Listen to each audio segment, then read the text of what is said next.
निकाय चुनाव के बाद अब छत्तीसगढ़ में पंचायत चुनाव की सरगर्मी तेज हो गई है।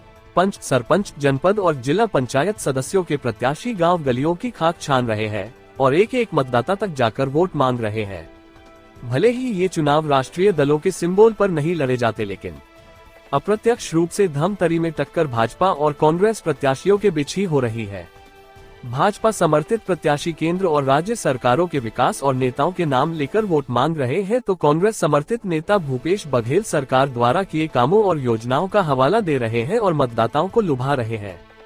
एक सबसे खास बात यह है कि इस बार ग्रामीण मतदाताओं तक अपनी बात पहुंचाने के लिए सभी प्रत्याशी सोशल मीडिया का जमकर उपयोग कर रहे हैं। अब देखना होगा कि ग्रामीण मतदाता किस पार्टी और किस प्रत्याशी को चुनते हैं। जिला पंचायत क्षेत्र क्रमांक 7 में एक और कांग्रेस की धामेश्वरी साहू मैदान पर है, तो वहीं भाजपा की ओर से मोनिका देवांगन मैदान पर है। आइए जानते हैं क्या कहते हैं दोनों प्रत्याशी।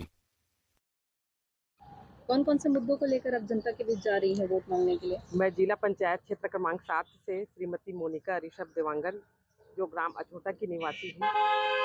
विकास के मुद्दे हैं।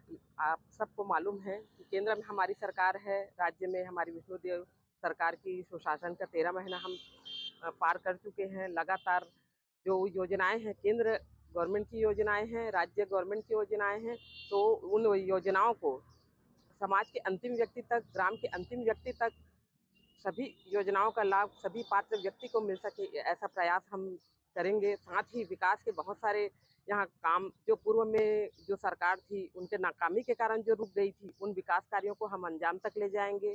क्योंकि मेरा जो क्षेत्र है वो नदी के तट पर बसा हुआ है, तो नदी में विकास की जो संभावना है, जिस तटबंध का निर्माण बोल सकते हैं, और जल संरक्षण के लिए हम एनीकट के निर्माण के लिए बड़ा प्रोजेक्ट यहाँ के लिए प्रयास करेंगे। क्योंकि अपनी सरकार है तो हम उनको बजट में लाने का प्रयास करेंगे और ग्राम पंचायत को अपने संरक्षण में लेकर के, सभी ग्राम पंचायतों को अपने संरक्षण में लेकर के वहाँ विकास की जितनी भी संभावनाएं हैं उसको हम पूरा करेंगे। बाकी जितनी भी योजनाएं हैं सरपंच और जनपद और जिला पंचायत के माध्यम से सभी तक के पहुँचाने का प्रयास करेंगे। इन्हीं मुद्दों को लेकर के हम चुनाव लड़ रहे हैं। स्वास्थ्य के क्षेत्र में और शिक्षा के क्षेत्र में, सफाई के क्षेत्र में सभी प्रकार के हम प्रयास करेंगे। सरकारी वंदन और किसानों को जो समर्थन मूल्य मिल रहा है उसमें इसको कितना लाभ मिलेगा आपको? निश्चित ही इसका लाभ जरूर मिलेगा। सभी महिलाएं खुश है, अच्छा खासा महिलाओं में उत्साह है। केंद्र में सरकार है, राज्य में सरकार है। अब ट्रिपल इंजन की सरकार बनाने के लिए महिलाओं में, युवाओं में, साथ ही किसान भाइयों में उत्साह का माहौल है, तो इसका लाभ हमको जरूर मिलेगा। किसान भूमिहीन मजदूरों को भी 10,000 का मिला है, उनके डायरेक्ट खाता में ट्रांसफर हुआ है। साथ ही अभी जो बकाया बोनस की बकाया जो आदान राशि थी वो भी मिला है। तो लोगों में काफ़ी उत्साह है कि कब हम ये ट्रिपल इंजन की सरकार में काम करने का मिले और विकास कार्य ग्राम में हो सके। 5 साल में क्या क्या काम नहीं हुआ है यहाँ पे?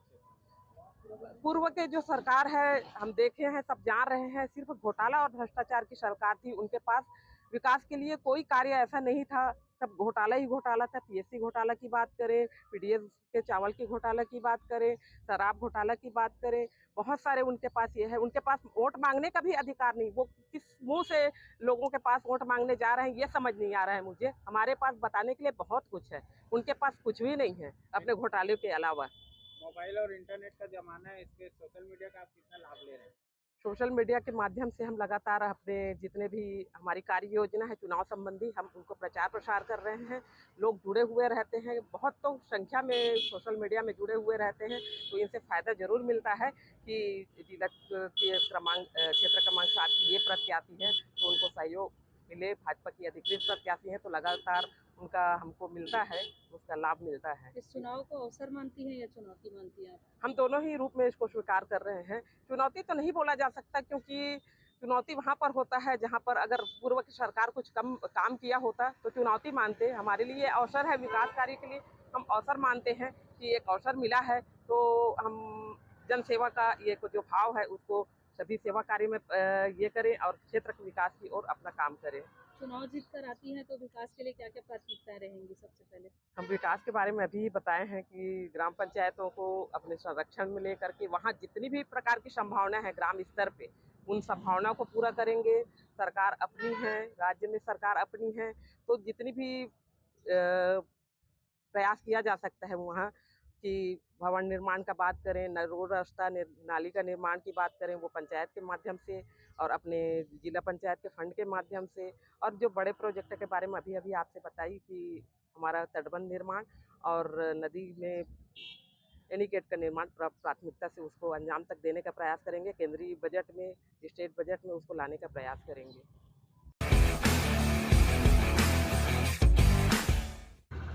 हमारे पास मुद्दे की कमी नहीं है। भाजपा सरकार को के जो प्रत्याशी हैं ना, उनको मुद्दा की ज़रूरत है। उन्होंने तो हम लोगों को इतना सारा मुद्दा दिए हैं जिसको लेकर के हम आज चुनाव मैदान में आए हैं। भाजपा सरकार जब जब चुनाव आती है, घोषणा करती है और वादा करने के समय, वादा पूरा करते समय भूल जाती है। आज सब जनता आक्रोशित है। निश्चित ही आगामी चुनाव में उनको जनता जवाब देगी। आज हम इस क्षेत्र में जनता की मांगों को लेकर के आएंगे। जो भी मांग हमारे क्षेत्रवासी रखेंगे, हम उसको पूरा करने का प्रयास करेंगे। हम भाजपा वालों की तरह झूठा वादा नहीं करेंगे। 3100 रुपए किसानों के धान खरीदी और महतारी बंधन पे इस चुनाव में कितना असर पड़ेगा?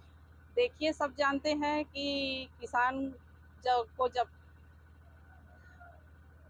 उन्होंने चुनावी वादा किया था कि हम 3100 रुपये देंगे करके, उन्होंने पूरा तो किया नहीं है। अभी चुनाव सामने आया है तो उन्होंने चुनाव प्रभावित ना हो करके उन्होंने पूरा किया है। रही बात महतारी बंधन की, महतारी बंधन में 1000 दे रही है और ऊपर से सिलेंडर का भाव बढ़ा रहे हैं, बिजली बिल बढ़ा रहे हैं, तो 1000 कहीं होता नहीं है जो महतारी बंधन का वो लाभ लेंगे। निश्चित ही हम लोग भारी मतों से विजयी होकर के आएंगे और भाजपा सरकार को इसका जवाब मिलेगा। चुनाव जीतेंगे तो क्षेत्र के विकास के लिए क्या-क्या प्राथमिकताएं रहेंगी आपकी? मेरी पहली प्राथमिकता रहेगी कि जनता की जो भी मांगे आएगी उसको पूरा करना। मेरी पहली प्राथमिकता रहेगी। इस चुनाव को मूलभूत सुविधाएं जो हमारे क्षेत्र में कमी है, बिजली, पानी, स्वास्थ्य को लेकर के, शिक्षा को लेकर के, हम उस पर विकास करेंगे। इस चुनाव को चुनौती मानती हैं या अवसर मानती हैं आप? ये हमारे लिए एक चुनौती भी है और अवसर भी है कि हम भाजपा सरकार को जवाब देने का अवसर भी है हम लोगों का। पिछले 5 सालों में ऐसे कौन-कौन से कार्य हैं जो नहीं हो पाए हैं और आप चुनाव जीतने के बाद उनको करना चाहेंगे? देखिए, हमारे इस खरेंगा दोनर क्षेत्र में भूपेश सरकार थे तो रोड की स्वीकृति दिए थे। स्वीकृति हुए कितने दिन हो गए हैं, सब जनता देख रहे हैं। उसको पूरा करने का समय तो निकल गया है। हम उसको पूरा करने का प्रयास करेंगे और रही बात जनता की जो मांगे आएगी उसको हम पूरा करेंगे। जी। आज हर गांव में जो है इंटरनेट जुड़ चुका है। ऐसे में प्रचार के लिए सोशल मीडिया और इंटरनेट का कैसे उपयोग कर रही हैं आप? बिल्कुल, इसका हम भरपूर उपयोग कर रहे हैं। इंटरनेट का ज़माना है और आने वाले समय में भी हम इसका लाभ लेंगे और इंटरनेट कोई भाजपा सरकार की देन नहीं है, हमारे राजीव गांधी की देन है।